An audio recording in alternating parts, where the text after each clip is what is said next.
누군가의 곁에 있을 때만 안심이 되는 삶은 늘 누군가를 갈구하며 불안에 흔들립니다. 사랑받기 위해 눈치를 보고 인정받기 위해 자신의 중심을 잃은 채 살아갑니다. 하지만 부처님은 이런 말씀을 주셨습니다. 자기 자신을 지키지 못한 자는 누구도 지켜줄 수 없다. 인생의 본질은 본래 홀로입니다. 사람들은 태어날 때도 혼자이고 죽을 때도 혼자입니다.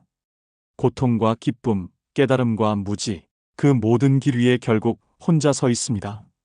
그러니 누군가를 의지하려는 마음보다 자신의 마음을 단단히 세우는 것이 더 근본적인 평안으로 이끄는 길입니다.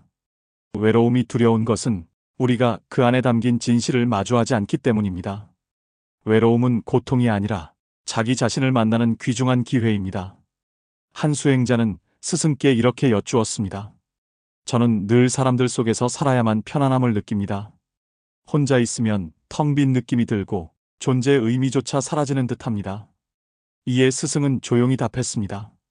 내가 두려워하는 것은 고요함이 아니라 고요 속에서 드러나는 너 자신의 그림자다. 그 두려움을 피하지 말고 바라보라. 그 그림자를 품을 때 너는 진정한 너를 만날 것이다. 현명한 이는 바람이 불어도 흔들리지 않습니다. 칭찬을 받아도 들뜨지 않고 비난을 받아도 주저앉지 않습니다. 자신이 어디로 가야 하는지 알고 있기 때문입니다. 수행자는 자신이 걷는 길을 알고 있으며 그 길에서 외로움을 두려워하지 않습니다. 오히려 그 외로움 속에서 자신을 더욱 선명히 마주하게 됩니다. 어떤 이는 말합니다. 사람이란 결국 누군가와 함께 살아야 하는 존재다. 하지만 부처님은 이렇게 가르치셨습니다. 지혜로운 이는 마치 코끼리처럼 무리에서 떨어져 조용히 당당히 홀로 걷는다. 그 걷는 길은 결코 무의미하지 않습니다. 그 길에서 그는 묻습니다. 나는 왜 이 길을 걷는가? 무엇이 나를 불안하게 하는가? 그 불안은 어디에서 오는가? 그렇게 하나씩 껍질을 벗겨갈 때 자신을 괴롭히던 그늘이 빛 속으로 드러납니다. 그리고 그때 알게 됩니다. 진정한 자유란 누군가로부터 얻는 것이 아니라 자신으로부터 허락받는 것임을. 홀로 있다는 것은 자신과의 대화를 시작할 수 있다는 뜻입니다. 삶의 참된 해답은 그 조용한 대화 속에서 피어납니다. 그래서 수행자는 혼자 걷습니다. 군중의 시선에서 벗어나 관계의 갈망에서 물러나 소유의 욕망을 내려놓은 채 어떤 이는 혼자 있는 게 너무 외롭다고 말합니다. 하지만 혼자 있을 때 느껴지는 그 공허함은 사실 마음이 원래 있었던 자리입니다. 우리는 늘 뭔가를 채워야 한다는 착각 속에 살고 있습니다. 사랑을 채워야 하고 인정을 받아야 하며 무언가를 소유해야 한다고 믿습니다. 그러나 부처님은 말씀하셨습니다. 많이 아는 것이 지혜가 아니라 불필요한 생각을 멈추는 것이 지혜다. 우리는 버려야 할 것을 붙들고 놓아야 할 것을 소유하려 하며 따라가야 할 길을 놓치곤 합니다. 홀로 있는 시간은 내가 무엇을 붙들고 있었는지를 돌아보게 합니다. 그 붙잡음의 실체가 얼마나 부질없고 그 집착이 얼마나 많은 괴로움을 낳았는지를 비로소 깨닫게 합니다. 그래서 진리는 늘 고요한 마음 위에 머뭅니다. 거기엔 소란도 없고 다툼도 없습니다. 오직 자기 자신과의 정직한 마주침만 있을 뿐입니다. 그리고 그 마주침 속에서 진정한 평화가 피어납니다. 당신도 홀로 설 수 있습니다. 누구도 대신 걸어줄 수 없는 길이기에 당신 스스로가 그 길의 주인공이 되어야 합니다. 남들이 뭐라고 하든 당신은 당신으로 살아야 합니다. 지금 이 순간 그 어떤 것도 당신의 중심을 흔들지 못하게 하십시오. 그것이야말로 이 삶에서 얻을 수 있는 가장 단단한 자유입니다. 그렇다면 왜 우리는 끝내 홀로 서야 하는 것일까요?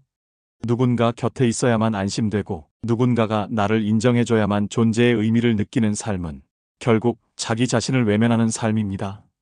사람이 지닌 가장 깊은 고독은 나 자신을 알지 못하는 데서 오는 고독입니다. 그래서 아무리 곁에 사람이 많아도 외로움을 느끼는 것입니다. 홀로 선다는 것은 세상과 단절되는 것이 아니라 세상에 휘둘리지 않는 것을 의미합니다.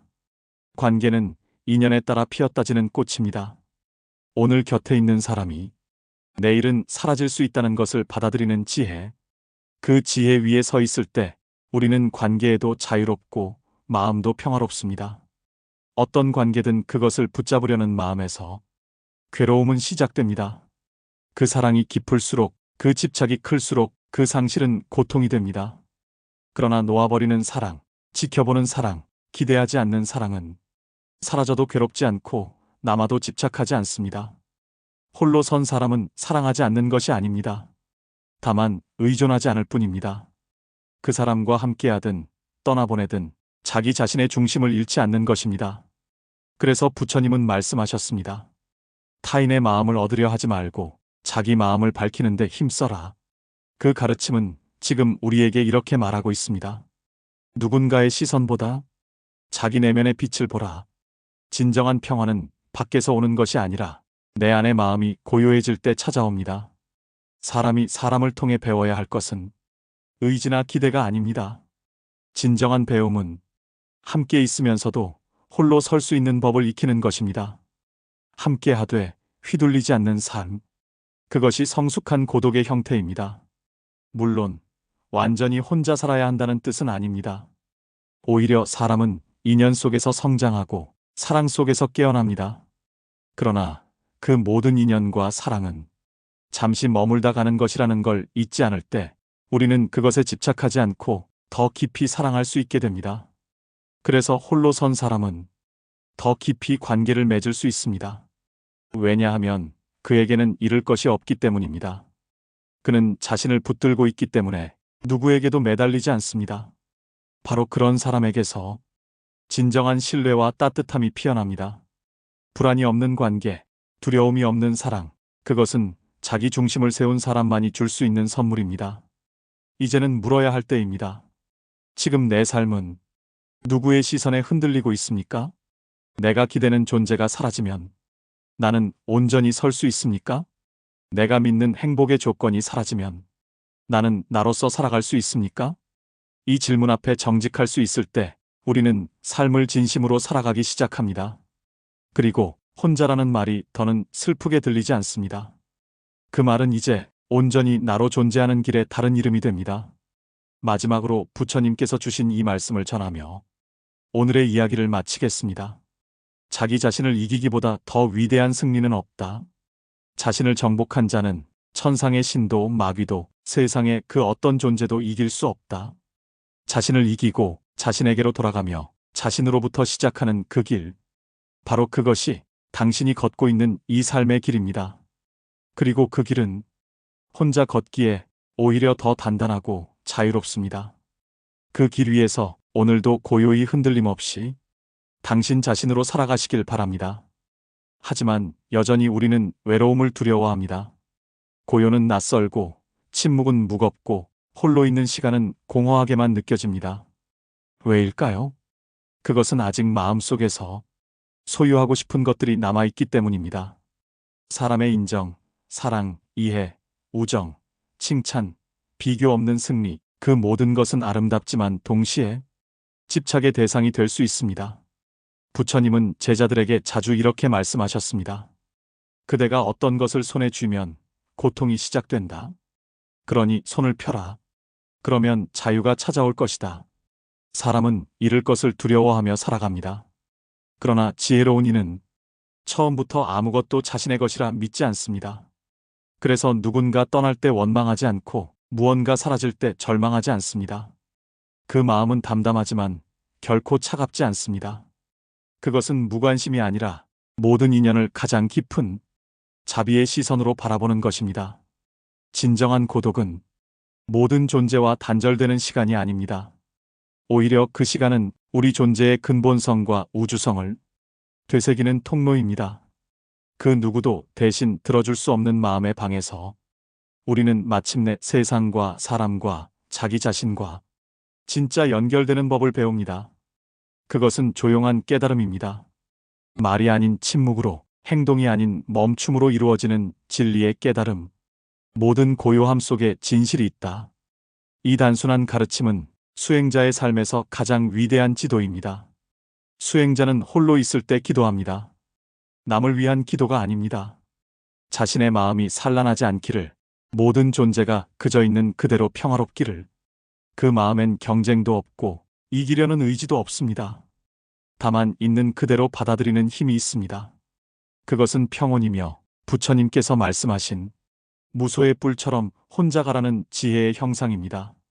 무소의 뿔은 땅 위를 혼자 걷지만 그 발걸음엔 망설임이 없습니다. 자신이 어디로 가야 하는지 알고 있기 때문입니다. 우리도 그러해야 합니다. 어떤 칭찬에도 흔들리지 않고 어떤 비난에도 무너지지 않으며 오직 자신의 길을 걷는 존재. 그 길은 늘 고독하지만 그 고독은 곧 충만함입니다. 나이가 들수록 홀로 남는 시간은 점점 길어집니다. 어느 순간 가족도 친구도 인생에서 함께 걷던 사람들도 하나둘씩 곁을 떠납니다. 그리고 그때 진짜 고독이 찾아옵니다. 누구도 대신해 줄 수 없는 노년의 시간 속에서 우리는 선택해야 합니다. 홀로 있되 괴로울 것인가, 홀로 있되 평화로울 것인가. 불교는 이 물음에 담담하게 답합니다. 고독은 인생의 끝이 아니라 삶의 진실과 가장 가까운 곳이라는 사실. 고요함 속에서 깨닫는 자기 자신이야말로 삶이 우리에게 주는 마지막이자 가장 고귀한 선물입니다. 이제 당신은 이 고요 속에 무엇을 들을 수 있습니까? 바람소리인지, 마음의 속삭임인지, 혹은 아직 채 풀지 못한 인생의 의문인지. 부디 그 침묵을 외면하지 마십시오. 그 안에는 오직 당신만이 들을 수 있는 삶의 해답이 담겨 있습니다. 이제 우리 모두 다시 한번 묻습니다. 왜 우리는 끝내 홀로 서야 하는가? 그것은 단지 혼자 있기 위함이 아니라 나 자신으로서 깨어있기 위함입니다. 타인의 판단에 흔들리지 않고 세상의 속도에 쫓기지 않으며 삶의 끝에 다다라서도 조용히 자신을 마주할 수 있기 위함입니다. 이제 그 길 위에 섰다면 서두르지 마십시오. 모든 존재는 그저 있는 것만으로 충분하다는 것을 당신도 곧 깨닫게 될 것입니다. 그리고 그 순간 혼자라는 사실이 더 이상 외로움이 아닌 깨어있는 생명으로서의 완전함이 됩니다. 그대여 무소의 뿔처럼 조용히 당당히 홀로 걸어가십시오. 그 길 끝에는 누구도 대신 가질 수 없는 당신만의 해탈이 기다리고 있습니다.